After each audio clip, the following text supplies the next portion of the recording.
They're teeny, they're tiny, and they are chibi. This week I decided to take a walk on the kawaii side and show you guys some really cute little collectibles.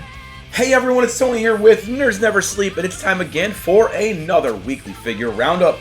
That's right, this is the time of the week where I bring you in and show you all the statues, figures, and collectibles that I highlighted on the channel in the previous week using things like YouTube Shorts, Instagram Reels, TikToks, and photo galleries across the various social media platforms.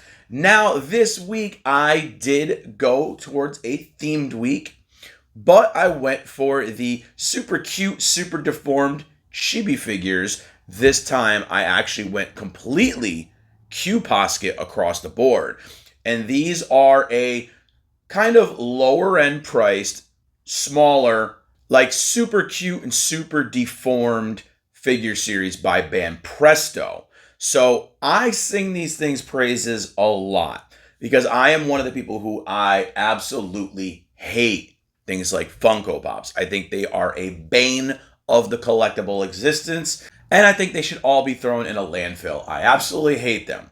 But when I see people looking at them, I always try to steer them towards something a little bit cooler looking and that can actually sustain itself outside of the package, like a QPosket. Now, these figures range from all sorts of fandoms, even down to video games now. And I really just like how, unlike a Funko Pop, these things actually have accessories and they show the character to a T, including their personality. So, let's go right ahead and get into the figures that I highlighted over the week. Now, originally I was going to do a My Hero Monday and decided to pop open one of my girls for Miku Monday instead. Of course, I went with the classic costume version of Hatsune Miku. Now, this is the standard version, and you know what? I gotta say, I'm super impressed with how they did this one. Not only did they give her big twin tails, but they also gave us a stand on the back of the figure that helps hold the head up due to the weight of the twin tails. And not even some of the larger, like higher end prize figures take that kind of precaution. Now I gotta say, it's very nice to see a lower end collectible do something like this. Bonus points for that. Now the figure itself is absolutely adorable. I love the colors. They nailed it. And I mean, it is Banpresto doing it. They do a ton of Mikus, so they do know their way around the character. But the face and everything how super deformed and cute everything looks, the giant head, the small bodies, all the proportions still just work on it. And I absolutely love how she came out. The cute little shrug pose on her just freaking works, and it looks so adorable. Now, one thing about QPoskets that is cool is you can actually tilt and move their head any way you want.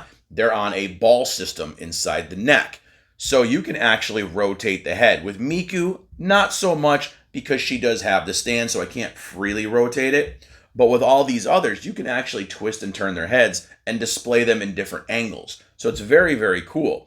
With Miku, you can do it, but you have to pull the head brace, so to speak, away, and then tilt the head, and then lock the brace back in place. So it takes a little bit extra effort, not much, but still, all in all, very cool. I love that they still nailed the twin tails. They nailed, again, one of her cute little poses, and the outfit came out really good. No quality has suffered for making this into such a small scale figure, and I can really appreciate that. All in all, I do recommend it if you're looking for something on the cutesier side, the deformed side, or even if you're just looking for something that just looks cooler than a Funko Pop and will actually stand up on its own over time without any issues. And speaking of classic looks, for Twin Tuesday, I went to the standard maid costume version of Rem the Best Girl. Now, this is another of the QPoskets, of course, and it is her standard costume. There are a few different variations of Rem and Rom in the QPosket form with a few different looks and a few different expressions. This is just your standard basic run-of-the-mill one, and I think they did a phenomenal job with her. The actual details on her maid uniform, the little coattails, everything looks fantastic. The way she has the innocent look on her face, even though she does have the hair covering part of her face, looks awesome.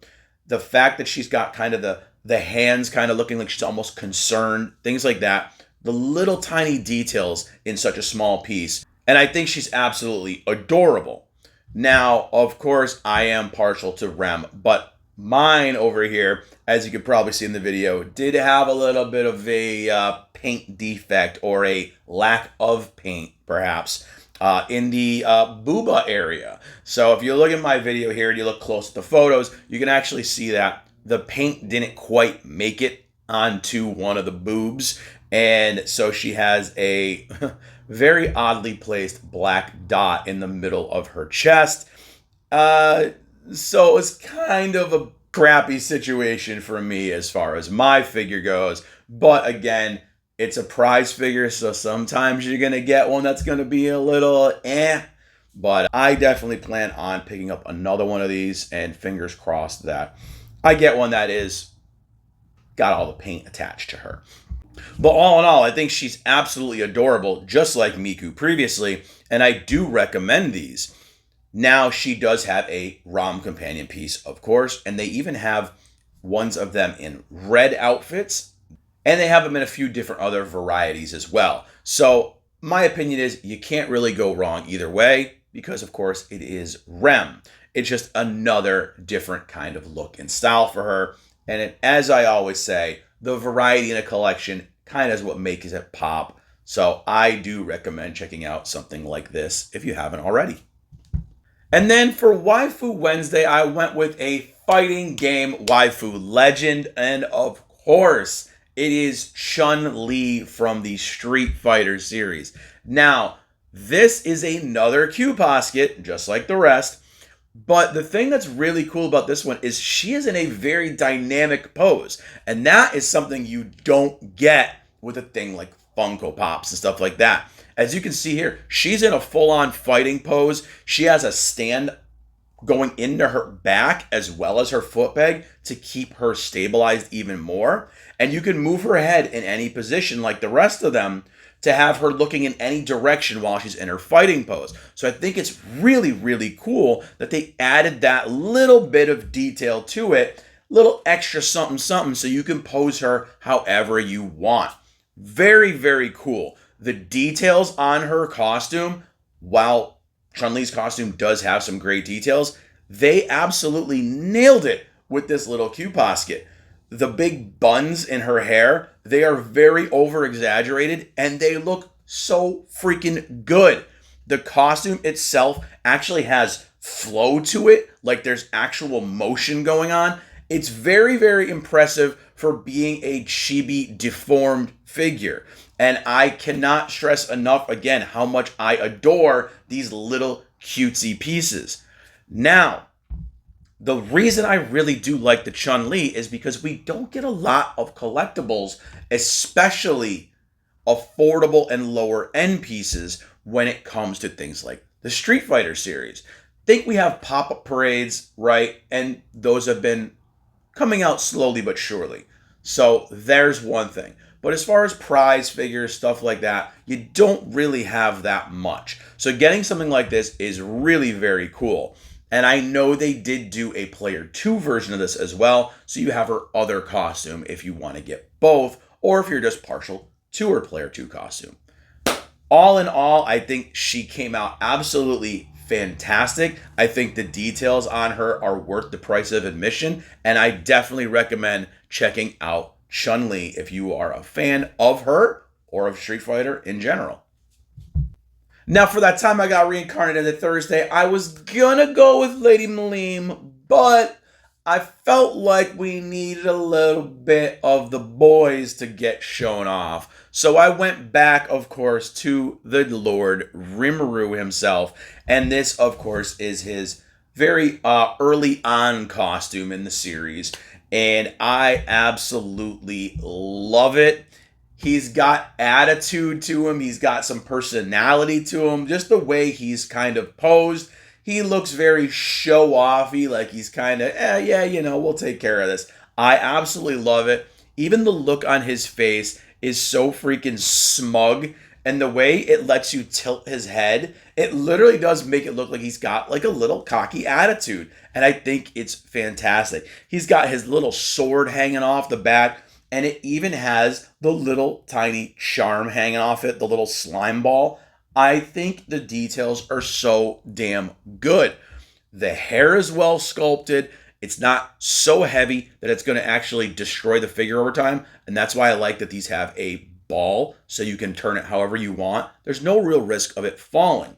His scarf is actually textured and detailed, and the coat actually looks really good as well, even down to the boots with the fur attached to them. Looks really, really, really awesome, guys. And again, I know I'm pushing these things pretty hard today, but I absolutely love them. And I think having, again, the different variations of looks for these characters just kind of makes your shelf and your collection pop.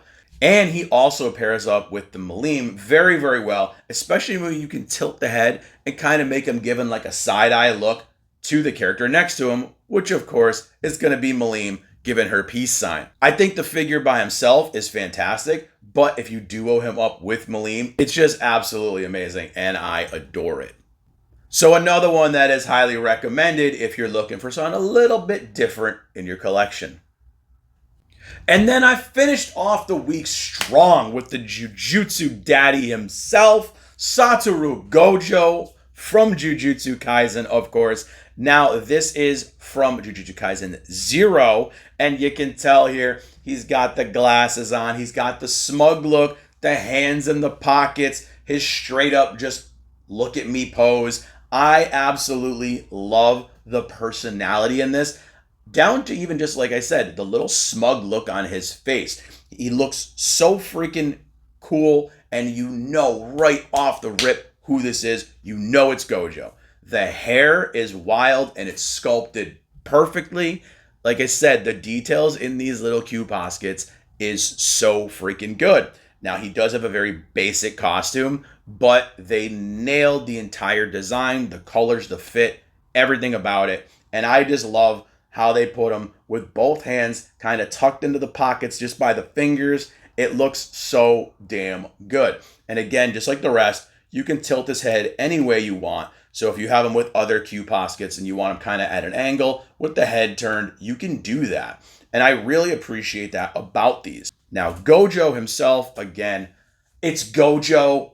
What else can I say? He looks freaking awesome. And if you are a fan of this character, it's a no-brainer to pick up one of these. Now, they do have several different versions of Gojo. I think they even have one with the bandana or the cloth going over his eyes as well. And I think they have one without, with just the baby blues kind of out there exposed. So there is a different variety depending on what you're looking for. You can't really go wrong either way with whatever version you pick. And as always, I'm going to say I highly recommend it because I do love the QPoskets. And that's going to be your closer look at all the figures that I highlighted last week. Now what I usually do is I give you my favorite figure of the week, and I usually break it up into higher end and lower end pieces. Well, this case, we've got all lower end pieces, so I can only pick one. And this is a very, very tough one because these all look so freaking cute in their own way. But I've got to actually give it to, ooh, this is tough. I'm juggling between these two girls right here. But I honestly got to go with the Chun-Li.